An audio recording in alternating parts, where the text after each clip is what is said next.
Hello, my name is Frank Christensen and I'm the coordinator of officials for IFAF in Europe. In today's training tape, we're looking at encroachment. So we'll have a look at some offensive formations in the line of scrimmage and look at, we really don't want to call a lot of these. So we'll have a look at how can we deal with these and what does it look like when it simply becomes too much for us to ignore. But before we get to the game film, let's have a look to see what the rulebook has to say on this topic.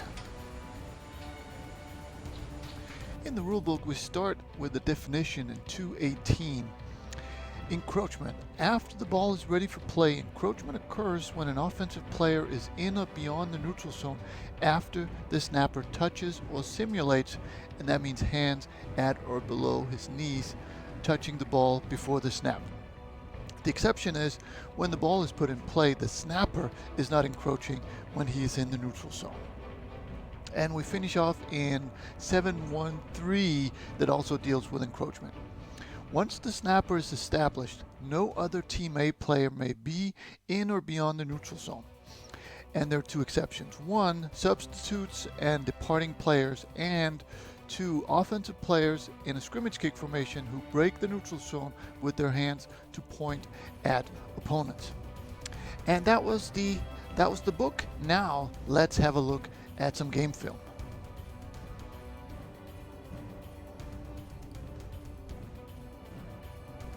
The first thing we notice here is that the ball is nose on, which is typically or at least often the case, which gives an indicator for the receiver.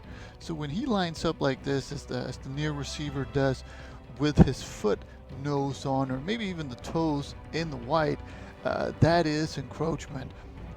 It's not something that we want to call unless we absolutely have to, but there are ways that we can deal with it. One thing that the MoFo tells us is to line up with as a wing with your feet where the ball is, so that you can indicate to the receiver that for this line judge, this wing here at the bottom of the screen, his left foot would be the line of scrimmage for this receiver, so that he has something to aim at. And if you notice, when he comes out here, he already now you know that you have an issue. So you know that you want to, if at all possible, communicate with him.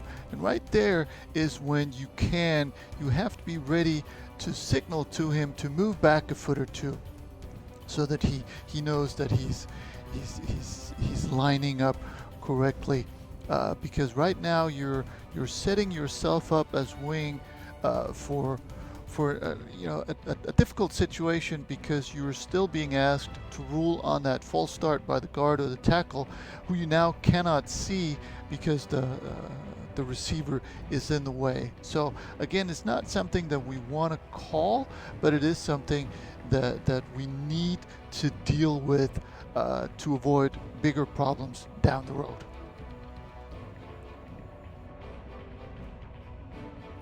This next situation is fairly similar. Here comes A88 out, and he's going to line up, and right there, he communicates with the wing at least, and this is your opportunity to visually communicate with him that he needs to move back. And if that doesn't work, verbalize. Try to talk to him or yell at him to move back. And if that doesn't work either, talk to either to this receiver or his sideline. I mean, here the wing even moves a full yard off the line of scrimmage to be able to see the interior line, which he needs to be able to see, but it would be preferable to deal with this problem even before the ball is snapped, so that we don't end up having to line up like this. So this last example is really too much. I mean, we really don't want to call this. We want to deal with this without throwing a flag. But here is an example of when enough is enough, and this is too much. Again, it's not on a full yard line, but the ball is nose on, and the receiver at the top of the screen, I mean, his foot is clearly beyond the line, which means that his entire body and his head are beyond the ball. They're not even on the ball, they're beyond the ball. So this is one that that would be supported if it was called. Uh, and you know, we still want to try to deal with it. Right there, he's looking out at the wing. So this is the time to communicate with him. And even right now, even though he is lined up and technically it's a foul at this point right now, we still want to give him, you know, a second or two to realize that he's too far up. And if he wants to move back, you know, we can certainly live with that. But if we decide that we want to call this, and I think we should in this situation, remember that this is a dead ball foul, and as soon as the snap is imminent, and this receiver or headhunter or whatever he is on this is a punt formation, as soon as we realize he's not going to move, this is the time to call it. So remember, it's not a live ball foul, it's a dead ball foul, and right now would be a good time to call it if we've decided that we're not going to be able to move him and he's not going to move himself. So again, you know, don't call it unless it's this obvious. So 99% of the time, or maybe even more, we want to be able to deal with this by communicating with the players, either as they line up or even after the play.